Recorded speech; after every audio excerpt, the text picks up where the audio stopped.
Students, last class में हमने पढ़ा था साइंटिफिक नोटेशन के बारे में। इस क्लास में हम पढ़ेंगे सिग्निफिकेंट फिगर के बारे में। सिग्निफिकेंट फिगर पढ़ने से पहले हम दो चीज़ ध्यान में रख लेंगे, दो चीज़ का थोड़ा आप समझ लीजिए, प्रिसीजन और एक्यूरेसी।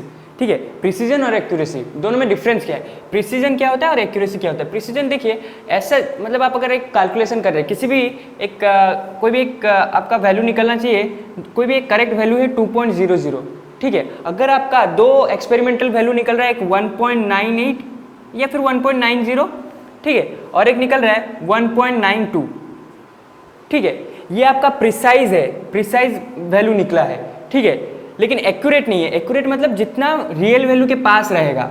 ठीक है, प्रिसाइज वैल्यू तब रहेगा जब जो एक्सपेरिमेंटल वैल्यू है वो आसपास निकलेगा या क्लोज में निकलेगा, मतलब जैसे 1.90, 1.92। ठीक है, ये है आपका प्रिसाइज वैल्यू। ठीक है, एक्यूरेट वैल्यू कब होगा, ठीक है, जैसे वही 2.00 आपका रियल वैल्यू है। ठीक है, अगर उसके आसपास निकला जैसे 1.98 और निकला 1.99 या फिर 1.99 निकला है, तो ये आपका एक्यूरेट वैल्यू है।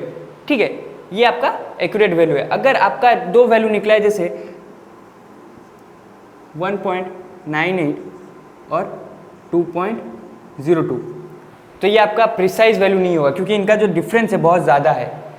डिफरेंस जितना कम रहेगा उतना ज़्यादा प्रिसाइज रहेगा, जितना रियल वैल्यू के पास रहेगा उतना ज़्यादा एक्यूरेट रहेगा। ठीक है, ये होता है मतलब प्रिसीजन और एक्यूरेसी। इसी दो चीज़ के ऊपर हम आगे पढ़ेंगे। सिग्निफिकेंट फिगर क्या होता है, मतलब अगर आप एक सोच लीजिए, जो सिग्निफिकेंट फिगर है वो किसी भी चीज़ को, मतलब कोई भी एक नंबर है, जैसे किसी का एक आप मास निकाल रहे हैं, मतलब किसी भी चीज़ का एक मास निकाल रहे हैं, सोच लीजिए वो 200.4265 ग्राम्स का है। ठीक है, इतना ग्राम्स का कोई भी एक ऑब्जेक्ट है। ठीक है, आपको पता है, मतलब आपको सिग्निफिकेंट फिगर क्यों यूज होता है कि उसका जो आपको जितना से जितना एक्यूरेट वैल्यू निकालना है किसी भी चीज़ का। ठीक है, तो आपको पता है यहाँ तक आपका एक्यूरेट वैल्यू है। ठीक है, यहाँ तक आपका जो 42 तक है वो आपका एक्यूरेट वैल्यू है। उसके बाद एक्यूरेट वैल्यू नहीं है, वो एक प्रिसाइज वैल्यू है कि हम इसके आसपास ही रहेगा ना, उससे थोड़ा ज़्यादा भी हो सकता है, उससे थोड़ा कम हो सकता है, लेकिन जो 200.42 है वो आपका पूरा एक्यूरेट वैल्यू है, उतना पक्का रहेगा। ठीक है, यही होता है सिग्निफिकेंट फिगर, मतलब उसको काउंट करना कि कितना वैल्यू आ रहा है। मतलब जैसे इसमें जो अगर हम इसका सिग्निफिकेंट फिगर निकालें तो इसका 5 आएगा। ठीक है, उसका रूल है, टोटल 6 ठो रूल है, वो हम पढ़ेंगे आगे जाके। तो फिर अभी मैं बताता हूँ उनका रूल क्या क्या है एक एक। ठीक है, सबसे पहला रूल होता है all non zero digits are significant. मतलब इसका मतलब all non zero digits are significant. अभी नॉन जीरो मतलब जीरो को छोड़ के जितना भी है 1 2 3 4 5 6 7 8 9। ठीक है, जैसे सोच लीजिए 4.245। ठीक है, अगर हम इसका सिग्निफिकेंट फिगर निकालना चाहें तो इसमें निकलेगा, सबका सब तो नॉन जीरो है, तो 1 2 3 4, तो 4 सिग्निफिकेंट फिगर है इसका। ठीक है, अगर सोच लीजिए ऐसे निकालेंगे 4.12, तो इसका 3 सिग्निफिकेंट फिगर। ठीक है, ये होता है सबसे पहला रूल। दूसरा रूल होता है leading zeros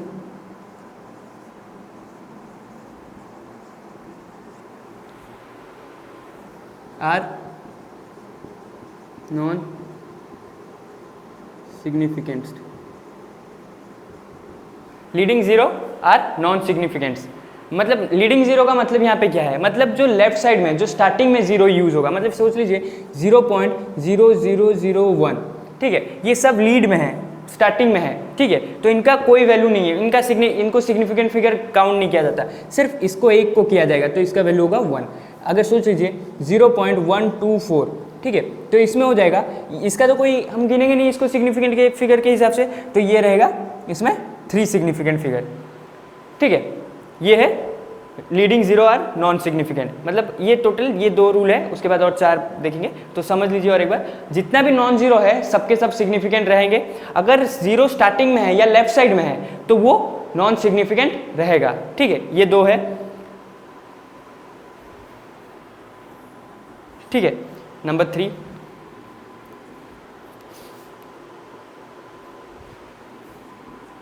zero between 2 non zero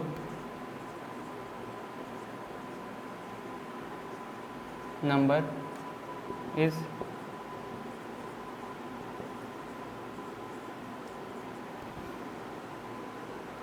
ठीक है, 0 between 2 non zero number is significant. मतलब इसका मतलब क्या है, अगर 2 नंबर के बीच में, जैसे 2 और 4 के बीच में एक 0 है, जैसे सोच लीजिए 204 या फिर 0.204, ठीक है, इसमें इसका तो कोई वैल्यू नहीं रहेगा इस रूल के हिसाब से। ठीक है, इस रूल के हिसाब से इसका कोई वैल्यू नहीं रहेगा, लेकिन ये जो 204 है, 2 और 4 के बीच में जो 0 है, उसको वो जो 0 है उसका सिग्निफिकेंट, उसको हम सिग्निफिकेंट फिगर के हिसाब से काउंट करेंगे, इसका वैल्यू होगा 3 सिग्निफिकेंट फिगर, मतलब 3rd प्लेस तक जाएगा। ठीक है, या फिर और एक एग्जांपल लीजिए 204.5। ठीक है, इसमें टोटल 4 सिग्निफिकेंट फिगर, क्योंकि ये जो 0 आ रहा है वो 2 नंबर के बीच में आ रहा है जो नॉन जीरो है। ठीक है, ये गया। उसके बाद number 4, 0 after decimal are significant. अभी इसका मतलब क्या है, मतलब सोच लीजिए 2.00 है। ठीक है, तो आपका इसमें सिग्निफिकेंट फिगर जो है वो रहेगा 3। ठीक है, अगर सोच लीजिए 2.420 है, 2.420, तो इसमें आपका सिग्निफिकेंट फिगर रहेगा 4। ठीक है, ये टोटल 2 एग्जाम्पल। अभी इसको लिख लीजिए, इसके बाद मैं इस टर्म का मिटा के करूँगा और 2 रूल बताऊँगा। तो अभी हम पढ़ेंगे 5th रूल। 5th रूल से पहले और एक बात समझ लीजिए, वो जो 4th वाला मैंने लिखाया था, 4th वाले में एक कंडीशन है, अगर डेसिमल के बाद होने से ही होगा वो। मतलब अगर सोच लीजिए 2.04 है या फिर 2.04, तो वैसे भी 2 नंबर के बीच में आ रहा है। अगर 2.00 है और 20 है, ठीक है, इसमें जो है, इसमें सिर्फ 3 सिग्निफिकेंट फिगर है, लेकिन इसमें एक सिग्निफिकेंट फिगर रहेगा। जो 0 है तब भी उसको सिग्निफिकेंट माना जाएगा जब वो पॉइंट के बाद रहेगा, डेसिमल के बाद रहेगा। अगर डेसिमल नहीं है उसके पास तो फिर उसको सिग्निफिकेंट फिगर नहीं माना जाएगा। ठीक है, इस बात का ध्यान रखिएगा। उसके बाद नंबर 5 रूल। नंबर 5 रूल क्या है, अगर कोई भी एक चीज़ को आप काउंट कर रहे हैं, जैसे 100, 200, किसी भी चीज़ को काउंटिंग किया जा रहा है, ठीक है, जैसे 100x, ठीक है, इसमें इन्फिनिट नंबर ऑफ सिग्निफिकेंट रहेंगे। कैसे, मैं बताता हूँ। देखिए, जैसे 100 को मैं ऐसे भी लिख सकता हूँ 100.0, या फिर उसको ऐसे भी लिख सकता हूँ 100.00, या फिर 100.0000 ऐसे लिख सकता हूँ। तो फिर इसमें कितना सिग्निफिकेंट फिगर रहेगा, या फिर सोच लीजिए 100 छोड़िए, 45x, आपके समझने के लिए इजी रहेगा। 45x में 45 लिख सकता हूँ, 45.0 लिख सकता हूँ, 45.00 लिख सकता हूँ, 45.0000 भी लिख सकता हूँ। ठीक है, तो फिर इसमें कितना रहेगा, इसमें 2, इसमें 3, इसमें 4, इसमें 5, ऐसे ही चलता रहेगा। 45.0000 इन्फिनिट टाइम्स हो जाएगा। अगर किसी भी चीज़ को आप काउंट कर रहे हैं तो उसमें infinite number of significant figure रहेगा। ठीक है, ये गया, ये इसका रूल गया। उसके बाद लास्ट वाला रूल जो है उसको मतलब कैसे राउंड फिगर किया जाता है, उसमें अभी नहीं करेंगे, उसको जब एडिशन सब्सट्रैक्शन करेंगे तब किया जाएगा वो। देखिए, अभी पहले वो रूल बता देता हूँ आपको, समझने में इजी रहेगा। जो एडिशन सब्सट्रैक्शन होगा वो समझने में इजी रहेगा। सब उसमें क्या होता है, टोटल नंबर 6 में टोटल 3 बिट है। अगर एक नंबर है, सोच लीजिए 4.541, ठीक है, आपको इसको राउंड फिगर करना है सेकंड सिग्निफिकेंट फिगर तक, मतलब यहाँ तक आपको राउंड फिगर करना है। ठीक है, तो आप कैसे राउंड फिगर करेंगे, अगर एक नंबर 5 से ज़्यादा है या 5 से कम है, अगर 5 से कम है तो जो नंबर है वही नंबर रहेगा, उससे पहले वाला जो, मतलब अगर सोच लीजिए आपको यहाँ तक राउंड फिगर करना है। अगर ये वाला जो नंबर है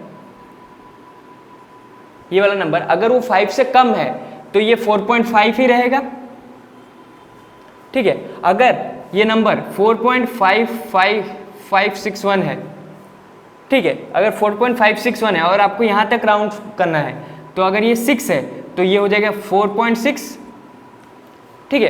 अगर ये 4.55 है तब बात कुछ अलग होगा। अगर ये 4.55 है, वैल्यू कब चेंज होगा इसका, जब ये वाला, अगर यहाँ तक आपको राउंड फिगर करना है, अगर ये वाला वैल्यू आपका ऑड में है, ठीक है, तब जाके वो वैल्यू चेंज हो जाएगा 4.6 को।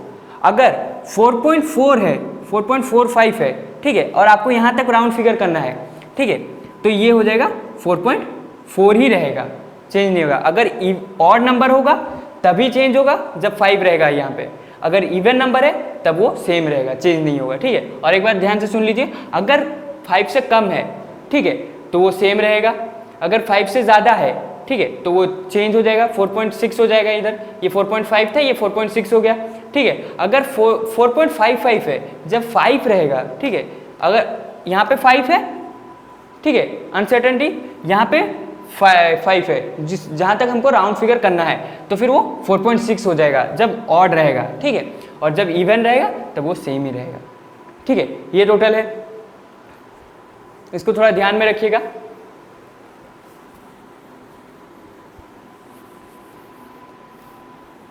अभी देखते हैं एडिशन कैसे होता है इसका, एडिशन, सब्सट्रैक्शन सब आप एक एक एग्जांपल देने से समझ जाएंगे। तो सबसे पहला एडिशन का देखिए, 4.240, 4.1 और 2.26। अगर हम इसको एडिशन करेंगे तो कितना सिग्निफिकेंट फिगर निकलेगा और कैसे निकालना है। तो सबसे पहले सिंपली जैसे सिंपल वे में एडिशन होता है वैसे ही ऐड कर दीजिए। तो 0 0 1 6 12 12.600, ठीक है, 12.600। अभी हमको देखना है सबसे कम सिग्निफिकेंट फिगर किसके पास है, इस वाले के पास जितना होगा उतना ही आपको करना है। या फिर अगर आपको क्वेश्चन में दिया है कि सेकंड फिगर तक या थर्ड फिगर तक 3 सिग्निफिकेंट फिगर रहना चाहिए, 4 सिग्निफिकेंट फिगर रहना है, उसी हिसाब से आपको करना है, ठीक है। अभी मैं सोच ले रहा हूँ इसके हिसाब से मैं अगर लूँगा, कितना है, 2 सिग्निफिकेंट फिगर है, तो उसी के हिसाब से हमको इसको वैल्यू को एडजस्ट करना पड़ेगा, राउंड करना पड़ेगा। तो फिर कितना होगा, 12.600 है, ठीक है। तो हमको यहाँ तक 2 सिग्निफिकेंट फिगर चाहिए, कितना है यहाँ पे 6 है, तो 6 मतलब ये 13 हो जाएगा। अगर मैं इसके हिसाब से लिया होता, ठीक है, तो फिर ये हो जाता 12.6 ही होता, क्योंकि 0 का तो 5 से कम ही है। अगर 4 के हिसाब से रहता तो 4 सिग्निफिकेंट रहता तो फिर होता तब 12.60 हो जाता, कोई खास फर्क नहीं पड़ता, बस 0 ही हट जाता है यहाँ से। सब्सट्रैक्शन में भी वैसे ही, जैसे ये वैसे ही वो, सब्सट्रैक्शन, मल्टीप्लिकेशन, डिवीजन सब कुछ सेम ही रहेगा ऐसे ही, ठीक है। मल्टीप्लिकेशन का आपको एक एग्जांपल दे देता हूँ। अगर सोच लीजिए 3.15 इंटू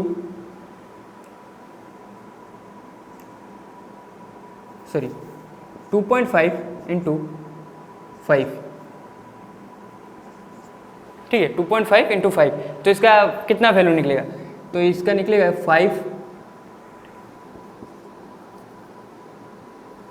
12.5, ठीक है। लेकिन अगर मैं देखूं यहाँ पे तो इसमें 2 सिग्निफिकेंट, इसमें 1 सिग्निफिकेंट फिगर, ठीक है। अगर मैं चाहूँ तो अगर 2 सिग्निफिकेंट फिगर का मैं कन्वर्ट करना चाहूँ तो ये हो जाएगा। तो देखिए यहाँ पे तो 5 है, ठीक है, और ये इवन नंबर है, तो ये 12 का 12 ही रहेगा, ठीक है, समझाए, ये ऐसा रहेगा। या फिर और एक बड़ा नंबर कर देता हूँ, 2.5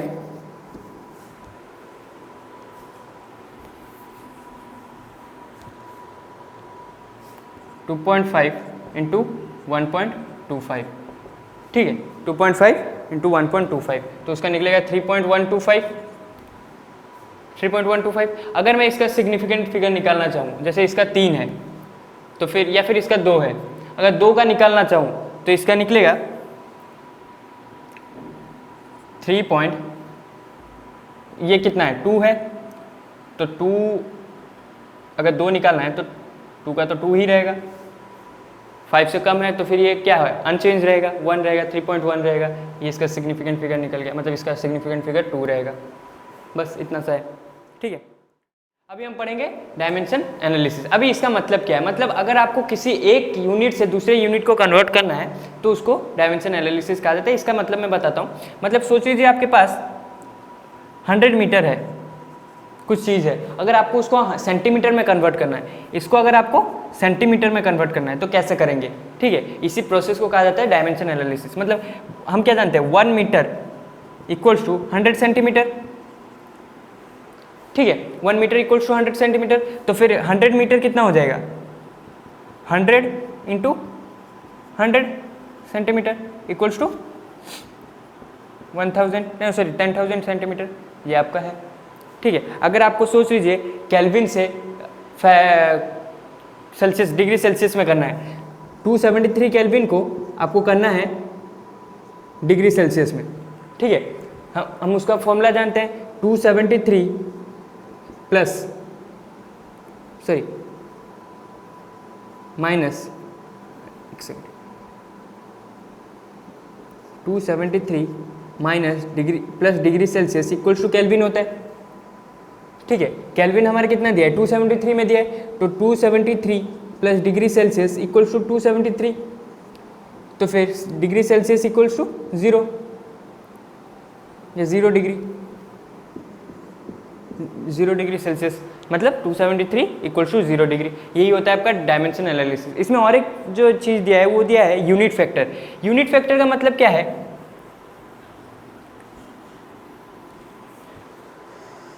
अगर सोच लीजिए आप एक इंच को कन्वर्ट कर रहे हैं सेंटीमीटर में, 1 इंच इक्वल्स टू 2.54 सेंटीमीटर, ठीक है। अगर मैं इसको करूं 1 इंच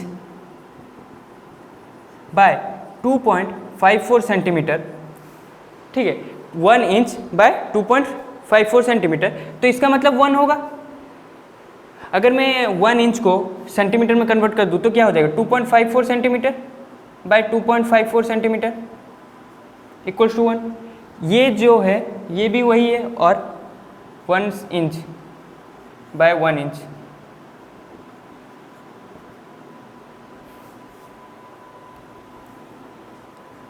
ठीक है। 1 inch by 2.54 centimetre equals to 2.54 centimetre by 2.54 centimetre. अगर मैं 1 इंच को कन्वर्ट कर दिया 2.54 सेंटीमीटर में, या फिर ये जो 2.54 सेंटीमीटर है उसको मैं कन्वर्ट कर दिया 1 इंच में, तो इन सब का मतलब 1 इक्वल्स टू 1 होता है। यूनिट फैक्टर का मतलब यही होता है। मतलब अगर आप इन दो यूनिट को डिवाइड करेंगे, ठीक है, 2 अलग अलग यूनिट को डिवाइड करेंगे तो उसका आंसर आपका 1 आना चाहिए, जो कि यहाँ पे आ रहा है। देखिए अगर 1 इंच का मतलब तो 2.54 ही होता है ना, 2.54 सेंटीमीटर बाय 2.54 सेंटीमीटर कितना होगा, 1 ही रहेगा, ठीक है। वही होता है आपका यूनिट फैक्टर। अभी अगर आप इसको किसी के साथ भी इंटू करेंगे, जैसे आप सोच लीजिए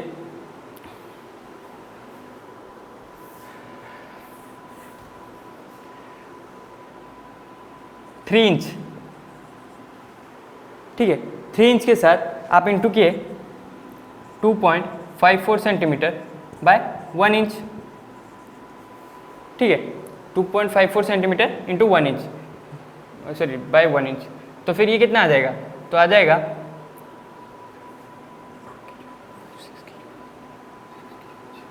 7.62 सेंटीमीटर, ठीक है, 7.62 सेंटीमीटर, ये आपका आंसर आएगा। ये आपका यूनिट फैक्टर है। यूनिट फैक्टर का मतलब यही होता है, ठीक है। मतलब कोई भी 2 यूनिट को अगर आप डिवाइड करेंगे तो उसका आंसर 1 जब आएगा तब उसको कहते हैं यूनिट फैक्टर, ठीक है। अभी इसके डायमेंशन एनालिसिस में इतना ही। इसके बाद हम पढ़ेंगे लॉज ऑफ केमिकल कॉम्बिनेशन, उसमें बहुत सारा है, वो देखेंगे। अभी अगर किसी के पास भी एनसीईआरटी टेक्स्ट बुक नहीं है तो इस वीडियो के डिस्क्रिप्शन में रहेगा उसका लिंक, ऑनलाइन जाइए और पीडीएफ डाउनलोड करके देख लीजिए, ठीक है। Thank you.